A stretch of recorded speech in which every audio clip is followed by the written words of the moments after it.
Welcome, future scientists. You've just entered the world of 10th class science.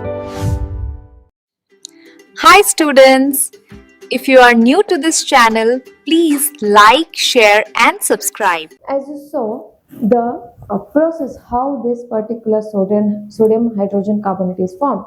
So let us see the chemical equation of this particular reaction. Okay, yes, that is NaCl, NH3, that is sodium chloride, ammonia gas, water as well as carbon dioxide.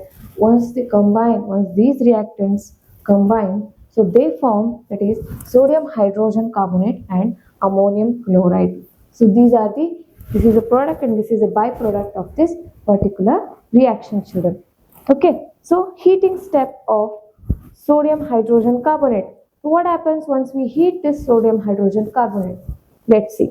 If we heat NaHCO3, that is sodium hydrogen carbonate, it breaks into sodium carbonate, that is Na2CO3, water and carbon dioxide. As you can see here, sodium hydrogen carbonate, that is in the solid form. So once we heat this,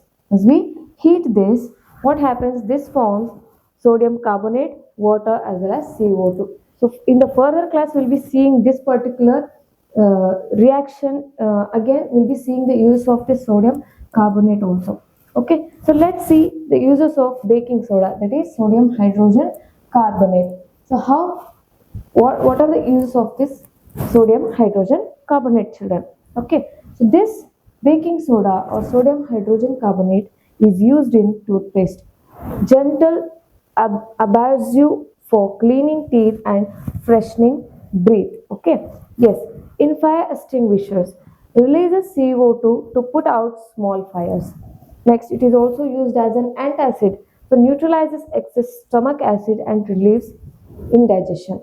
So this is how we'll be using sodium hydrogen carbonate in our day-to-day life, children. So this is enough for today. If there is any doubt, so if you want to ask any questions, please do comment in the comment section. So I'll make sure to reply to your questions. Thank you, children.